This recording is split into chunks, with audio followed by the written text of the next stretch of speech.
வசனமும் அதுக்குள்ள கதையும் பைபிள் கதையும் பார்க்க போறோம். சரியா? இப்போ என் பலனாகிய கர்த்தாவே உம்மில் அன்பு கூறுவேன், அதுதான் முத நாளோட வசனம்.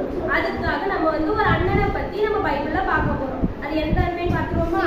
சிம்சோன் அப்படின்னு சொல்லிட்டு ஒரு அண்ணன் பைபிள்ல இருக்காங்க. அந்த அண்ணன் எப்படி இருப்பாங்கன்னா ரொம்ப பலசாலியா இருப்பாங்க. அந்த அண்ணனை யாராலையும் தோற்கடிக்க முடியாது. ஏன் அப்படின்னா ஏசப்பா அந்த அண்ணன் கூட இருந்தாங்க.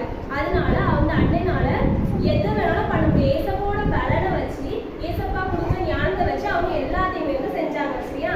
அந்த அண்ணன் இஸ்ரவேல் ஜனங்களை பெலிஸ்தியர் கையில இருந்து காப்பாத்தினாங்க.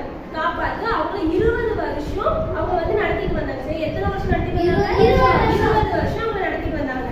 அப்போ இவங்க ஒரு ஆத்தங்கரைக்கு போறாங்க. அந்த ஆத்தங்கரை என்னன்னா சோரேக். சொல்லுங்க, சோரேக் அப்படிங்கிற ஆத்தங்கரையில ஒரு அக்காவை பாக்குறாங்க. சரியா? தேலால் அப்படின்னு சொல்லிட்டு ஒரு அக்காவை பாக்குறாங்க. அந்த அக்கா கூட பேசி பழகிட்டு இருக்காங்க.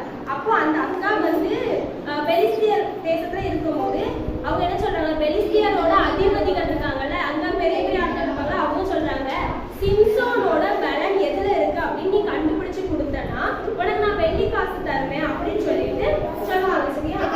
1100 வெள்ளி காசு. கவனிக்க, 1100 வெள்ளி காசு தருவேன்னு சொல்லியிருப்பாங்க. எத்தனை வெள்ளி காசு சொல்லியிருப்பாங்க? 100 வெள்ளி காசு தருவேன் சொல்லியிருப்பாங்க. உடனே அந்த தேலால் அக்கா என்ன சொல்லுவாங்க அப்படின்னா, உன்னோட பலன் எதுல இருக்குன்னு எனக்கு சொல்லு அப்படின்னு சோரேக் அப்படிங்கிற நதி அந்த அக்கா கேட்பாங்க, உன்னோட பலன் எதுல இருக்கு அப்படின்னு சொல்லிட்டு. அப்போ அந்த சிம்சோன் அண்ணே சொல்லுவாங்க, என்னோட பலனை நீ கட்டுப்படுத்தணும் அப்படின்னா ரொம்ப ஸ்ட்ராங்கா பச்சை கயிறு சொல்லுவோம்ல, ரொம்ப ஸ்ட்ராங்கா உடைக்க முடியாத கயிறை வச்சு நீ எனக்கு கெட்டுன அப்படின்னா, 7 கயிறு வச்சு கெட்டுன அப்படின்னா நீ யாராலையும் இது பண்ண முடியாது, என்னோட பலன் குறைஞ்சிரும் அப்படின்னு சொல்லுவாங்க. உடனே அந்த அக்கா அதை அந்த அதிகாரிகள் கிட்ட சொல்லிடுவாங்க, பெலிஸ்திய அதிகாரிகள் கிட்ட சொல்லிடுவாங்க. அவங்களும் அவங்க சிம்சோனை கெட்டி வச்ச உடனே வருவாங்க. அந்த ஆளுகள் வர்றத இந்த தேலால் அக்கா சிம்சோன் கிட்ட சொன்ன உடனே அந்த கயிறு உடைச்சி எரிஞ்சுட்டு அந்த அண்ணன் போயிடுவாங்க. அதுக்கப்புறம் 2வது தடவையும் அந்த அக்கா கேட்பாங்க, உன்னோட பலன் எதுல இருக்கு அப்படின்னு சொல்லிட்டு. அப்ப என்ன சொல்லுவாங்கன்னா, புது கயிறு வச்சு நீ எனக்கு கெட்டுன அப்படின்னா என்னோட பலன் குறைஞ்சிரும் அப்படின்னு சொல்லுவாங்க. உடனே இந்த அக்கா புது கயிறு வச்சு கெட்டிட்டு பெலிஸ்தியர் கிட்ட சொல்லிடுவாங்க. அவங்க வரும்போது இந்த அண்ணனுக்கு சொல்லுவாங்க, பெலிஸ்தியர் வராங்க அப்படின்னு சொல்லிட்டு. அப்படி சொன்ன உடனே அவங்க என்ன பண்ணுவாங்க, அந்த கயிறை உடைச்சிட்டு போயிடுவாங்க. அதுக்கப்புறம் 3வது தடவையும் அந்த அக்கா கேட்பாங்க, உன்னோட பலன் எதுல இருக்கு அப்படின்னு சொல்லி கேட்கும்போது அவங்க சொல்லுவாங்க, என்னோட தலைமுடியை 7 ஜடையா பின்னி துணிதை போல அந்த என்னோட நெசவு பண்ற அந்த இதோட நீ கெட்டி வச்சுட்ட அப்படின்னா என்னோட பலன் குறைஞ்சிரும் அப்படின்னு சொல்லுவாங்க. சரியா?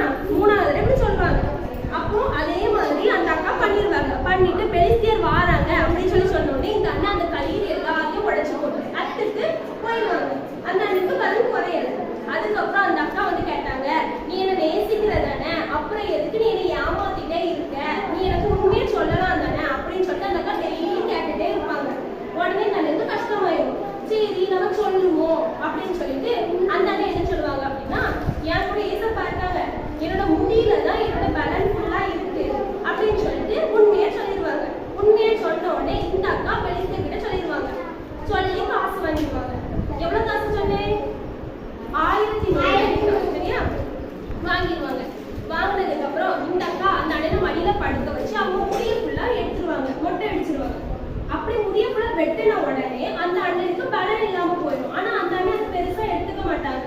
அந்த முடியை வெட்டும் போது ஏசப்பா அவங்க கூட இவ்வளவு நாள் இருந்தாங்கல்ல, முடியை வெட்டின உடனே ஏசப்பா சிம்சோன் அண்ணனை விட்டு போயிடுவாங்க. அது அந்த அண்ணனுக்கு தெரியாது.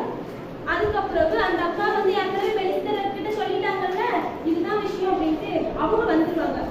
இந்த அண்ணனுக்கு பலனே இல்லையா அவங்க கூட சண்டை போடுறதுக்கு இவங்களை புடிச்சிட்டு போய் இவங்களோட கண்ணை புடுங்கிடுவாங்க. கண்ணை புடுங்கி ஜெயில மாவரைக்க விட்டுருவாங்க. அவங்க கையில பெண்களத்துல இது மாட்டிருப்பாங்கல்ல, கையில இது இரும்பு, அது பெண்களத்துல கையில இது போட்டிருப்பாங்க. சரியா? சங்கிலி மாதிரி போட்டு கெட்டி வச்சிருப்பாங்க. கெட்டி வச்சு மாவரைக்க விட்டுருவாங்க. இப்போ அந்த பெலிஸ்தியர் என்ன சொல்லுவாங்க அப்படின்னா, தாகோன் அப்படிங்கிற தெய்வம் தான் சிம்சோனை எங்க கையில போடுவாங்க. இப்போ அந்த பெலிஸ்தியர் என்ன சொல்லுவாங்க அப்படின்னா, தாகோன் அப்படிங்கிற தெய்வம் தான் சிம்சோனை எங்க கையில கொடுத்துச்சு அப்படின்னு சொல்லிட்டு அந்த தெய்வத்துக்கு பண்டிகை மாதிரி கொண்டாடுவாங்க.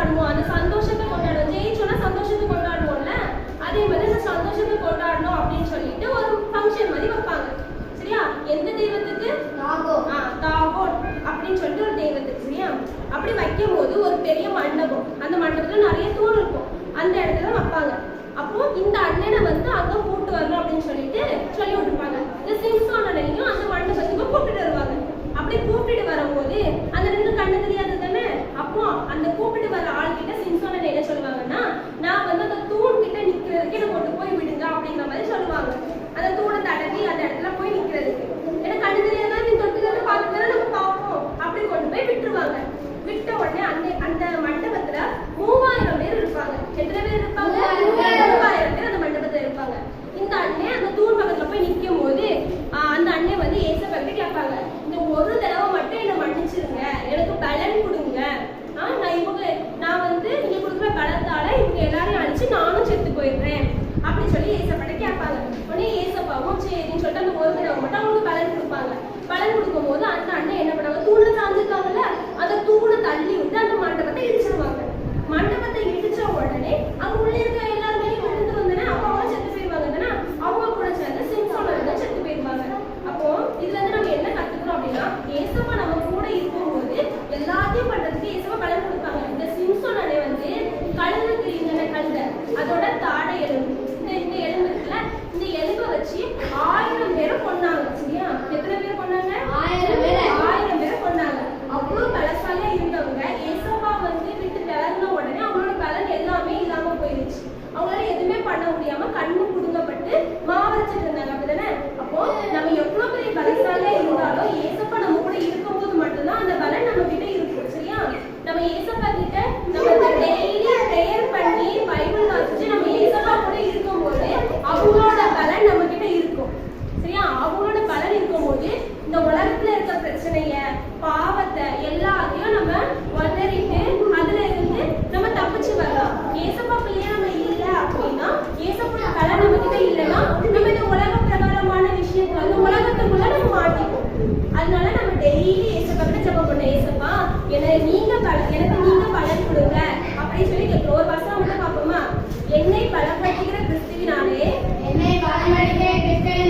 எல்லாவற்றையும் செய்ய எனக்கு பலன் உண்டு. டெய்லி நம்ம ப்ரேயர் பண்ணும்போது இந்த வசனத்தை சொல்லி நம்ம ப்ரேயர் பண்ணோம் அப்படின்னா ஏசப்பா நமக்கு பலன் கொடுப்பாங்க. நம்ம வாழும்போது நம்ம என்னெல்லாம் பண்ணணும்னா ஏசப்பா நமக்கு சொல்லி கொடுப்பாங்க. சரியா? வசனம் சொல்லுவோமா? என்னை பலப்படுத்துகிற கிறிஸ்துவினாலே எல்லாவற்றையும் செய்ய எனக்கு பலன் உண்டு. யாராவது சொல்ல முடியுமா அந்த வசனத்தை? என்னை பலப்படுத்துகிற கிறிஸ்துவினாலே எல்லாவற்றையும் செய்ய எனக்கு பலன் உண்டு. யார் சொல்றா? இன்னொரு தடவை சொல்லி தரட்டா? என்னை பலப்படுத்துகிற கிறிஸ்துவினாலே எல்லாவற்றையும் செய்ய எனக்கு பலன் உண்டு.